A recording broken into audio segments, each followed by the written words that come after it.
की बात बोलिए, कांग्रेस को 70 सीट मिलने भाई जा रही है कि नहीं? सीट और एडजस्टमेंट और सारे मामले तय हो चुके हैं।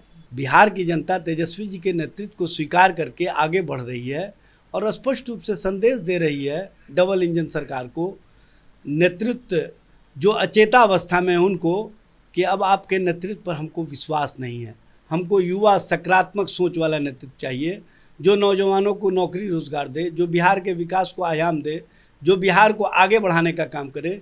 जितना भी कठिनाई, जितना भी परेशानियाँ है, हम मुस्कुराकर झेल लेंगे, लेकिन भाजपा और भाजपा की राजनीति को आगे नहीं बढ़ने देंगे। आप देख रहे हैं लाइव बिहार, मैं हूं आपके साथ असलम अब्बास। बिहार में चुनाव होने और सीटों को लेकर सभी पार्टियों में रस्साकसी जारी है और महागठबंधन में भी इसको लेकर बहुत सारे पेंचें फंसी हुई है, या फिर कहें कि उसको सुलझाने की कोशिश हो रही है।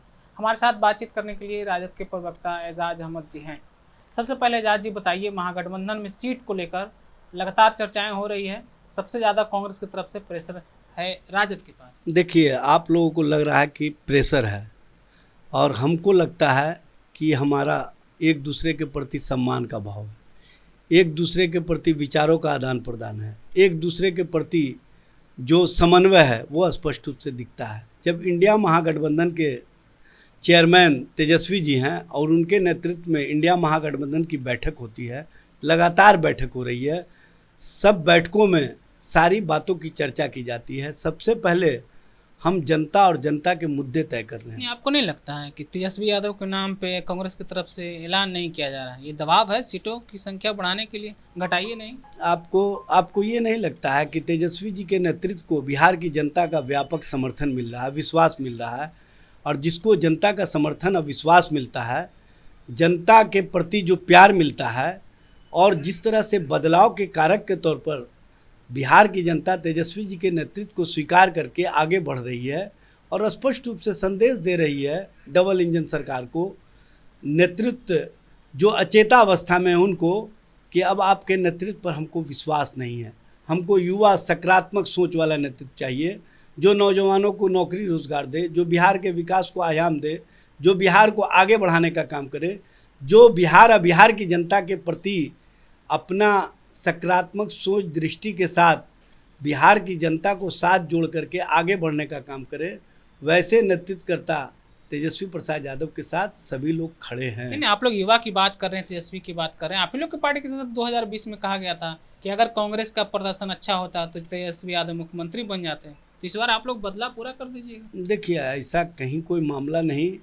अब आप लोग परसेप्शन क्या बनाते हैं अपने, आप लोग की तरफ से कहा जा रहा था कांग्रेस अच्छी सीटें लेके आती तो तेजस्वी मुख्यमंत्री होते। भाई, उस समय की परिस्थितियों के अनुसार किसने क्या कहा उस पर अब चर्चा का मामला नहीं है। अब चर्चा ये है कि बिहार की जनता जब बदलाव तेजस्वी जी के नेतृत्व पर, और तेजस्वी जी ने जो 17 महीने के कार्यकाल में बिहार के नौजवानों के चेहरे पर जो मुस्कुराहट लाने का काम किया, बिहार को विकास के आयाम से जोड़ने का काम किया, पर्यटन के क्षेत्र से जोड़ने का काम, सारे काम तो हो रहे हैं। सीट की बात बोलिए, कांग्रेस को 70 सीट मिलने भाई जा रही है कि नहीं? सीट और एडजस्टमेंट और सारे मामले तय हो चुके हैं। आप लोग फाइनल हो चुका है, सब कुछ तय हो चुके हैं सही समय पर। कांग्रेस को ज्यादा मिल रहा है, कम मिल रहा है? देखिए, यहाँ पर ज़्यादा और कम नहीं है। यहाँ पर इंडिया महागठबंधन 243 सीटों पर चुनाव लड़ने जा रही है।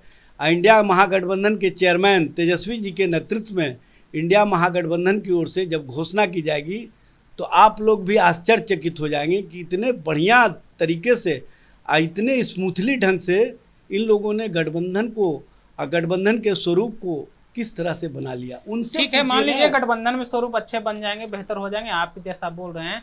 A to Z की बात तेजस्वी यादव करते हैं, उसी A to Z में बिहार की बहुत बड़ी आबादी मुसलमानों की है, 18% आबादी है। आपकी पार्टी के साथ भरोसा है, विश्वास है, आप कहते हैं, दावा करते हैं कि MY समीकरण मेरे साथ है। इस बार हिस्सेदारी मिलने वाली है मुसलमानों को कि नहीं? हमेशा तो बोलते हैं ठगा गए। देखिए, हम दावा नहीं करते हैं, हम काम किए हैं। और मुसलमानों को ठगा है ना जी, बोल तो रहे हैं, लगातार बोल रहे हैं विपक्ष की, आप मुस्लिम अगर चाहते तो मुख्यमंत्री तो बना देते 2005 में। शायद आपको लालू जी के संबंध में नहीं पता है।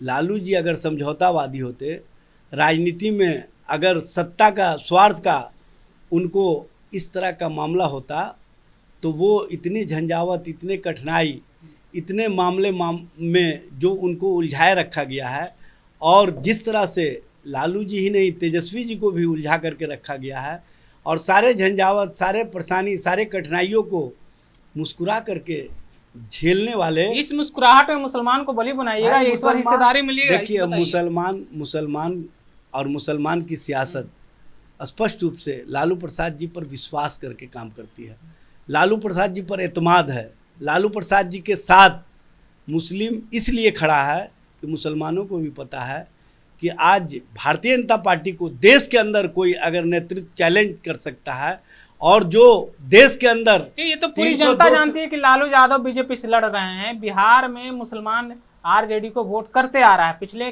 कई दशक से, 1990 के बाद से लगातार कर रहा है वोटिंग।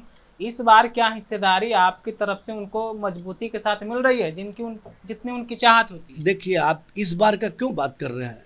जिस दिन से लालू प्रसाद जी की क़यादत में बिहार में राष्ट्रीय जनता दल और उससे पहले जनता दल मजबूती के साथ, अक़लियतों के साथ खड़ी रही और उनको भागीदारी देने का काम किया, शायद आपको पता नहीं है लालू प्रसाद जी के कार्यकाल में जो बिहार विधानसभा है उसके अध्यक्ष, सब तो बात ठीक है, उसके अध्यक्ष मुसलमान होते थे, विधान परिषद के सभापति मुसलमान होते थे, एक साथ विधानसभा और विधान परिषद में विपक्ष के नेता मुसलमान हुए।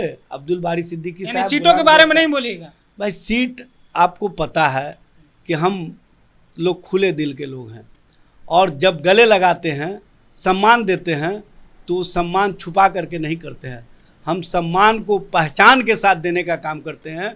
और हमारा जो सोच है, हमारी जो क़यादत के प्रति और अक़लियतों के प्रति और ख़ास तौर से मुसलमानों के प्रति वो स्पष्ट है कि हम जितना भी कठिनाई, जितना भी परेशानी आए, हम मुस्कुरा कर झेल लेंगे, लेकिन भाजपा और भाजपा की राजनीति को आगे नहीं बढ़ने देंगे। बिल्कुल मुस्कुरा कर झेल लेंगे। लेकिन सीटों की बात जहाँ तक है, एजाज अहमद जी कुछ बताया नहीं, लेकिन इस बार चर्चाएं खूब है कि मुसलमान अपनी हिस्सेदारी को लेकर इस बार वोटिंग के मैदान में जाएंगे। जिस तरीके से पिछले कई दशकों से ये बातें हो रही है कि सीटों की संख्या जब आती है, सीटों की हिस्सेदारी की बात आती है, तो मुसलमान प्रत्याशी को दरकिनार कर दिया जाता है। फिलहाल इस बार क्या कुछ देखने को मिलता है राजद की तरफ से, हमारी टीम लगातार इस पर काम कर रही है और आप भी अपनी जानकारी हमारे साथ साझा करिए मुस्लिम हिस्सेदारी के बारे में।